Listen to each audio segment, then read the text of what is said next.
In the latest block of Andor Season 2 episodes, the story jumps forward a year, and we pick up with Syril Karn at his new post on Gorman. Big surprise, his mother isn't happy that he decided to leave Coruscant again. While she's complaining, you notice she's echoing many of the anti-Gorman sentiments the propaganda ministers were workshopping at Krennic's Nazi-coded secret meeting in the season premiere. There are a few seconds while you're listening to Cyril's response where you think living on the planet might have made him sympathetic to their cause. But nah, that doesn't make sense. So you put all the pieces together to realize he's there doing Dedra's bidding. She told Krennic he needed more than propaganda. He needed a group of rebels he could count on doing the wrong thing. And now, like Syril, you're in on it. You feel like you're a player in this game. It's a satisfying way to get things started, because not only is Dedra leaving the real purpose of the mission out for the man she's in a very real relationship with, but Luthen's rebels will also attempt to help the Gormans succeed. Not because it would strike a devastating blow against the Empire, but because it's a planet of wealth and status. And if it goes up in flames, it'll burn very brightly. That is to say, its people are a sacrifice he's okay with if their loss helps to strengthen the rebellion.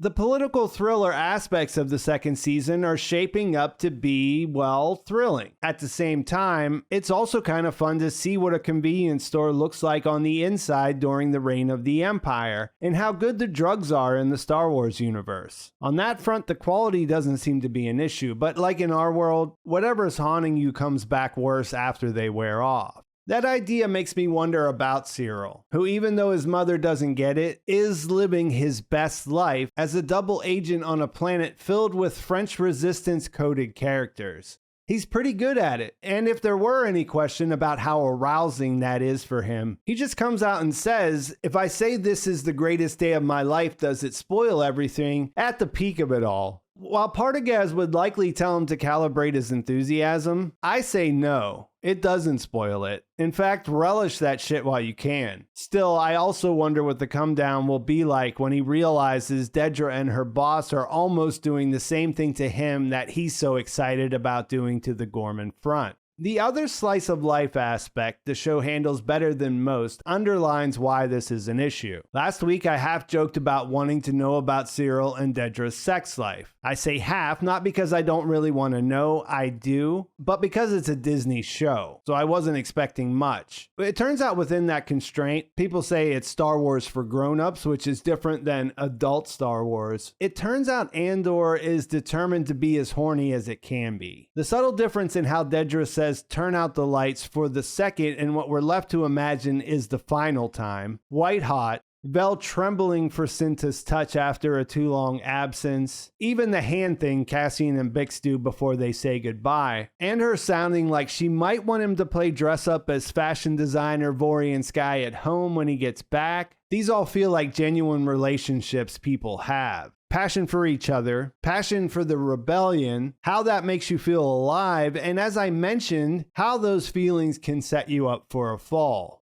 Cassian spent most of the first 3 episodes sidelined after his attempt to steal a TIE Avenger ran into problems. And Mon Mothma's story gets a similar treatment in these episodes. In both cases, the reasons made sense. While Cassian's pause on Yavin 4 highlighted how disorganized and messy a revolution can get, Mon Mothma's is about how fear of reprisals can make it difficult to do things the right way in the political arena. We see snippets of different conversations with one of those great Andor lines where she asks, "Are we finding criminals or making them?" But at the end of the day, she can't even get the representative from Gorman's support for her bill, which kinda says it all. Since a year has passed between episodes, there's some distance between Tay's elimination and the tragedy of losing Brasso on Minaral. I wasn't excited about it when I first heard the time skips would be built in and sort of regular in between each one of the gaps, but I think the show is pulling it off so far. With just a couple of scenes, they get us up to speed. Whether it's where Bix and Cassian are, they're literally in a safe house on Coruscant, but where they are in their relationship, and where Mon Mothma is in her family life, where we saw all the drama around the wedding in the last group of episodes, from a quick conversation with Perrin in the car. Nightmares of Dr. Gorse continue to keep Bix up at night, and she also can't get the face of a soldier they killed on their last mission out of her head. That and being cooped up on the unfamiliar planet leads to tension between them, and the turn to drugs I mentioned after Cassian heads to Gorman. Midway through the run, there's a shot of her lying on a mattress on the floor with her gun, watching TV surrounded by takeout containers that effectively illustrates why her condition could take Cassian off his game. It makes him hesitant to take the mission, keeps his stint as Varian Sky as short as possible, and leaves him advising Luthen not to get involved, even though the pros of turning Gorman to their side are hard to argue against. Luthen heavily influences the tradecraft involved in the designer persona and disguise, but there's a visible rift developing between them. In the debrief after Gorman, Luthen says Cassian's thinking too small and needs to start thinking like a leader. When Cassian gets home, he discovers that Luthen checked up on Bix behind his back, which sets him off to the point that he overlooks all protocols and goes to confront Luthen at his shop and unload on him. It's the kind of conversation where they're both kind of right and make valid points about the situation. But none of it really matters if Luthen's assertion that the most important thing is the cause is true. Andor believes he's giving him everything, and Luthen's not wrong in saying he's soft on Gorman but willing to protect Bix at any cost. They can't lose their humanity and become droids, but there was never a way to follow through on this thing they signed up for without being changed by it. They do need Bix to pull it together, or it will become too large a problem. They both want her strong, even if their reasons are different, and Cassian joined Luthen at the end of the first season because he wanted to be part of something. Here, he makes it plain that Bix is his line. If Luthen wants his blood, he has to help him with that. Because this is a sequel, the question that hangs over everything is when Cassian will be the guy we meet in Rogue One. If there's one thing Better Call Saul taught us, it's a process more than a moment where Jimmy McGill becomes Saul. But there is also a breaking point. Luthen drops a fantastic line here saying we are not who we are when we started. But Cassian still isn't there, and neither is the rebellion. They're not who they were, but they're not who they're gonna be either. Watching this episode, I found it striking that even though I know most of these characters don't play a part in Rogue One, halfway through this final season, it's hard to imagine losing any of them. The show has done such a good job of making everything feel essential. That's probably most apparent in the rest of the Mon Mothma scenes, which give us the best Perrin line of all time when he says, "It's tough squeezing a whole year's worth of insincerity into 3 nights," and shows us that Clea, who I should say is fast becoming my favorite character this season, is as cold and calculating as they come. It might just be me, but this season feels a little more Star Warsy than the first one. There are more aliens everywhere, small details like the wildlife on Yavin, and the paparazzi droid when Mon and Perrin walk into Skulldug's party. They also pass Princess Leia's adoptive father, Bail Organa, on the way in, which is maybe more notable because he's being played by Benjamin Bratt rather than Jimmy Smits in Andor. At the same time, as brief as this appearance is, it can't be the only time we see him this season.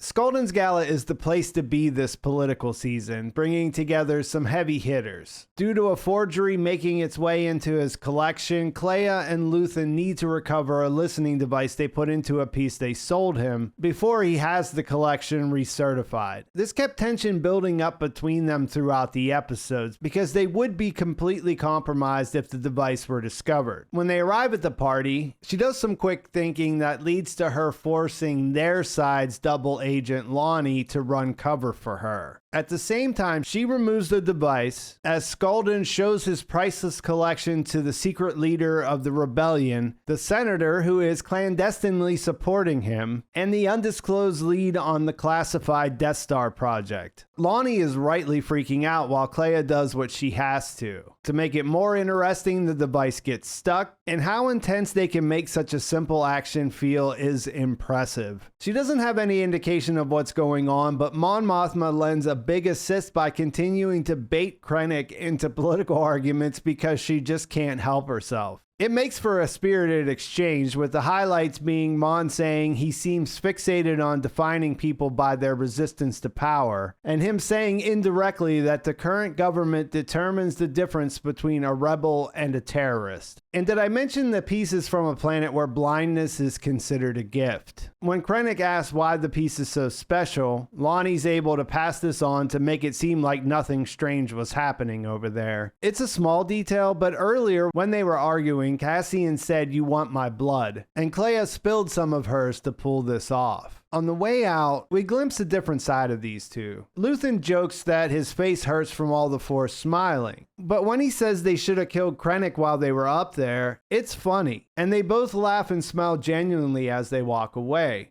Beyond his contribution at the party, Lonnie is another character whose stock shoots up in this arc. The ISB gets a decent amount of screen time thanks to Cyril's double agent tree filtering up the chain of command to Partagaz. Just as Clea graduated to a prominent role, Dedra's assistant from last season, here, has taken over her job on the Axis desk. When Partagaz starts applying pressure for the lack of intel he's getting from them, Lonnie is the one to step up and suggest they're arresting too many people and having trouble processing them all. It's one of those, oh, that's Luthen's mole moments where you find yourself pointing at the screen, and after Partagaz gives him an attaboy for speaking up, it leads to him setting a meeting with Luthen. Before that, we see Dedra get stonewalled when she goes to hear about the progress on finding Andor, and see that he's more receptive to Lonnie when he approaches him right after. In their meeting, Lonnie connects Dedra to Gorman for Luthen, but can't say what the endgame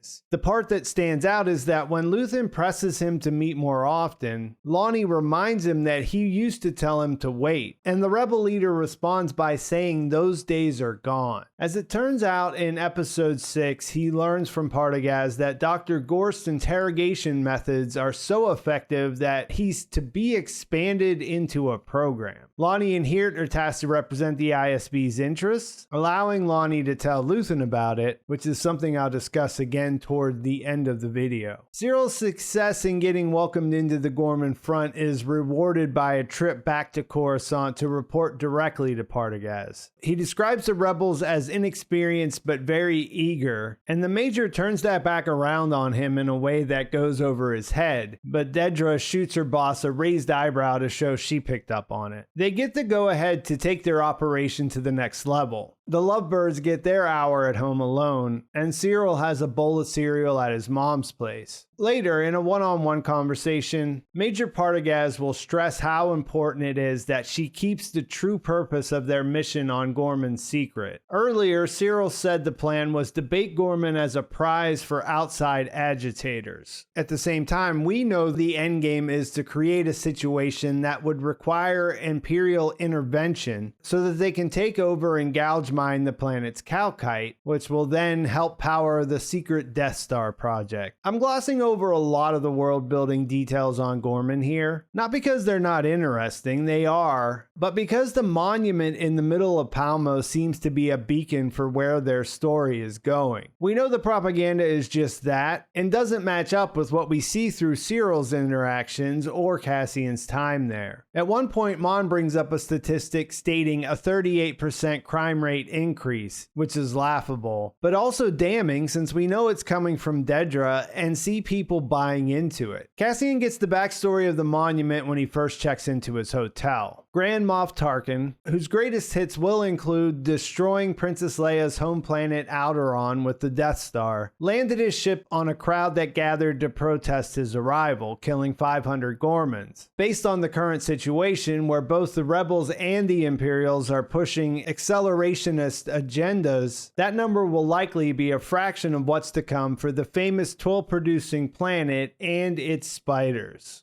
Like one of their webs, the threads of Luthen's efforts and the Imperial counterinsurgency tighten around Gorman. In last week's video, I talked about the costs of rebellion, and here that's expanded to calculated sacrifices. When Cassian decides to sit this one out, Luthen sends Vel, who only agreed to take the mission if Cinta would be involved. They arrive and connect with the Rylands family to lead the operation with the Gorman front. They use the information from Cyril to plan a transport transport hijack mission to prove the Empire is building an armory in the middle of the planet's capital. Vel and Cinta are there to help, and they emphasize discipline and following orders. They make a point no one else will carry weapons but them, which a rebel named Sam disobeys. Since no one's trying to stop them, everything goes according to plan initially. As they're about to finish, a local who isn't in on the plan stumbles onto the scene, and when he refuses to stop and go back, Sam pulls out his hidden blaster and fires a shot, which accidentally hits Cinta and kills her. It's an unceremonious and senseless death. It comes from the lack of discipline and patience that Andor warned Luthen about. The loss is personal for Vel. Earlier we saw their passionate reunion, during which they reckoned with the idea of rebellion, and how they were worth more to the cause separately than together. They made a pact not to be split up again in the future, and there are parallels here with Bix and Cassian, but in Vel's case, if she continues to fight, it'll be alone for her lover's memory. When Vel notices Sam crying during the getaway, she lays into him. She pays tribute to Cinta and how she was everything he dreamed of being. It's harsh, it's scathing, but it's also true. What stuck with me was her saying this is like skin, and how he'd take her with him wherever he goes for the rest of his life. This is the same character who was selling the spider souvenir, so we have some familiarity with him, but we're way more tuned into Vel's loss. The one downside of this was that it all felt pretty well telegraphed from their last encounter before the mission, and really the surprise was in the random way it happened. Still, Cinta was a memorable character, and her death turns out to be what burns brightest in this episode. It's like that with Rebellion, and to put it in Saw Gerrera's words, we're the fuel. We're the thing that explodes when there's too much friction in the air. Saw is a character who plays a role in Rogue One, and he gets his moment to speechify at the end of episode 5 after a fuel heist. He had Willman on loan from Luthen to teach his engineer how to work a mechanism so that they could steal this rare volatile starship fuel called rhydonium. The engineer in question was compromised, so Willman became his Rhydo guy when Saw executed him. Saw's a character that has a long history, but it's Forrest Whitaker's performance that makes him so memorable as far as I'm concerned. His paranoia and erratic behavior are toned down in Andor compared to the movie, and I suppose the ending of this episode might explain that and the health issues he has later in life. The history of working with Rhydo at a young age and the way he inhales it and refers to it as his sister, that all sounds like garden variety addiction. So I mentioned Lonnie passing on the Dr. Gorst information. Just before the Gorman heist and Clea's mission to retrieve the listening device kicked off, there was another scene that involved drugs with Bix, where she noticed a signal for a new mission from the window in their safe house apartment. In the final sequence, we see her torturer return to his office with some dessert. It's hard to see exactly what it is because as he puts it down and the lights come on, you see that Bix was waiting in the dark in the corner for him. She restrains him and subjects him to his own torture method before leaving the building. It's funny because she shoots a guard on the way out, and you wonder if she's getting sloppy or if that's something that's going to come back on her. But then she meets up with Cassian, who's waiting outside for her, and he blows up Dr. Gorst's whole office. This delivers catharsis for the viewer. That guy was unquestionably awful and had it coming. There's even a smile on Bix's face as they leave the scene, but will it be that easy? It makes me think about Vel's skin comment and how you wear that forever. I'm not sure where they'll go with her story next, but I think Luthen realizes these two are probably more valuable together than they are apart. In the end, he helped Andor solve his problem as it was presented, so does that mean he'll get his blood? I can't believe this season's already halfway over. It's setting up to go out swinging. I can't wait to see what happens next, and I think that's a great place to leave things. Please like this video if you enjoyed it. Please subscribe to my channel if you haven't already, and thanks for watching. I'll talk to you soon.